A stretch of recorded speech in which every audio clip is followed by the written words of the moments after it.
Hey Rockstars, we are doing Paper Planes by MIA, and I'm going to take a different approach with this song. Usually in your notebooks, I write the chord changes over the lyrics, and there's so many words because the song is rapped that it would just be kind of a jumbled mess. So what I'm going to do is I'm going to break down the rhythm of this line. It's the same line the entire song. First I'm going to start by showing you the chords. So the first chord we have is a D chord, and you're going to put your pointer finger on the third string, second fret, middle finger on the second fret of the first string, and in between those two on the second string, you put your ring finger on the third fret. And you really want to make sure you get on your fingertips, especially on this ring finger, so you don't mute the strings around it, and you strum the bottom four strings. So it'll sound like that.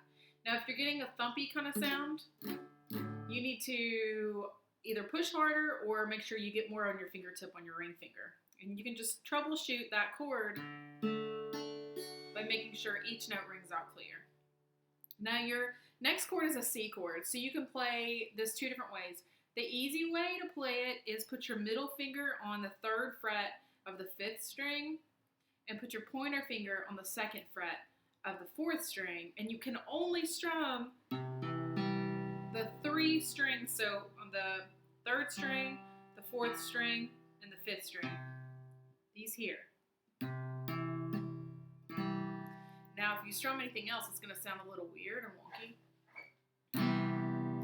or a little dissonant. Not really that weird, but definitely don't strum the E. You can also mute the string by gently touching it with your thumb.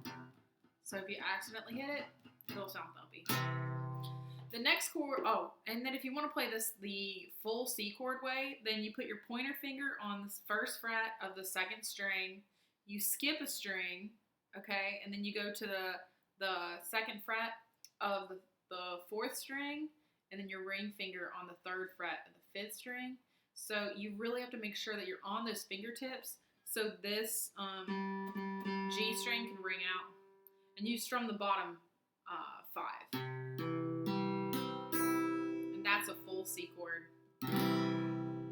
Okay, so that's chord C. You can do a full C chord like this. Or if you're having trouble getting that one out, you can do a little C chord like this. Okay? And then your next chord's a G chord. So you're going to put your middle finger on the third fret of the thickest E string. Your first finger is going to go on the second fret of the next string down. And then your pinky, if you want, can go on the third fret of the little E string on the bottom there. Now, if you don't want to, you don't have to. You can actually just lift your pinky up and just only strum the top five. But if you put your pinky down, you can strum all of it.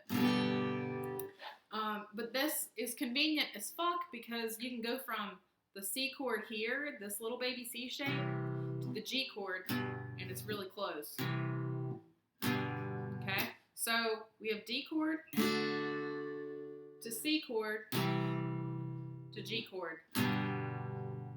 Now the rhythm for that is D, D, D, D, D, D, D, D, D, D, D, D, D, C, C, C, G, G, G, G, G, G, G, G, G, G, G, C, C, C. So the count on that is 1, 2, 3, 4, 5, 6, 7, 8. 1, 2, 3, 4, 5, 6, 7, 8. 1, 2, 3, 4, 5, 6, 7, 8. 1, 2, 3, 4, 5, 6, 7, 8.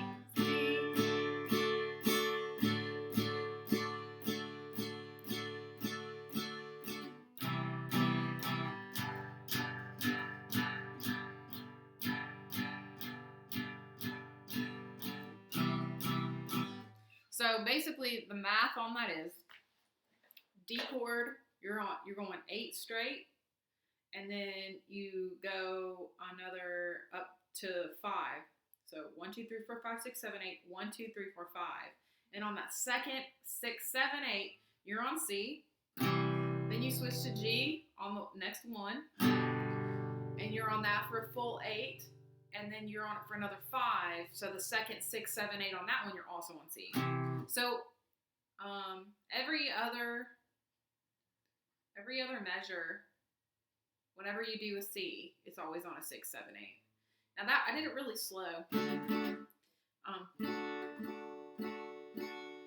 Now also, I'm pulsing when I do this, and you can attempt to do this on your own. If you don't, it's still okay.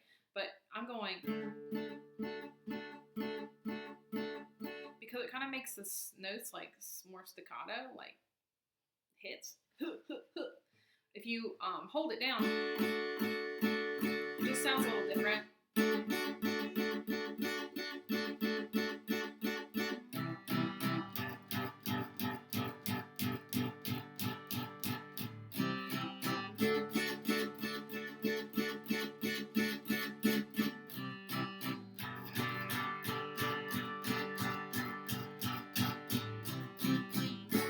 Okay, that's the song.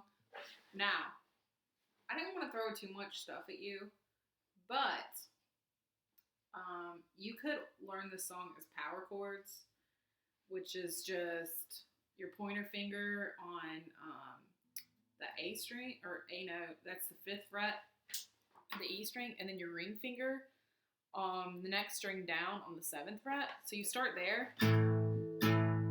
Oh, wait, is that right? No, I'm actually shifted down one. So actually you're on second A string, 5th fret, D string, 7th fret. And you only strum those 2.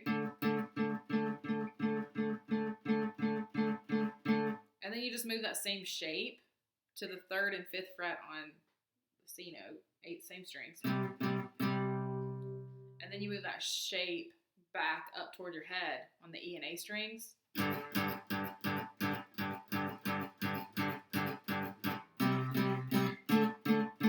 See, that works too.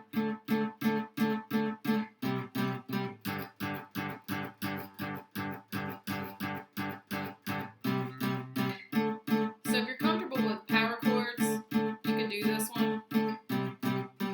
I actually recommend it over the full chords because I like the way it sounds better. I messed that one up.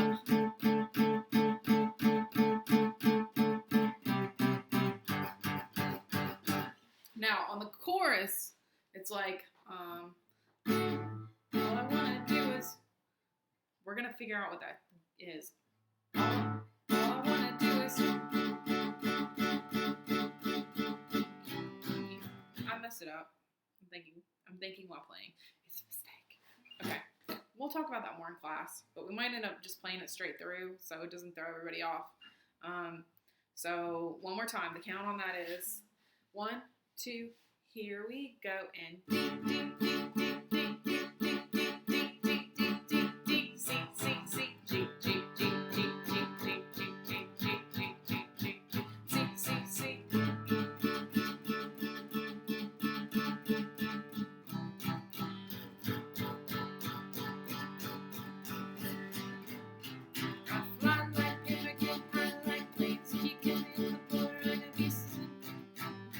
So that one's hard to sing and play because that rhythm. So I'm hoping that if I use this video again, maybe it won't be the case in another class, but that we have vocalists like specifically singing this one because it's a lot vocally coupled with a really weird rhythm. It's a tongue twister. Cool. All right. Thank you for watching. Thank you for doing your homework. Like your band thanks you. I thank you. And I will see you in class. Bye.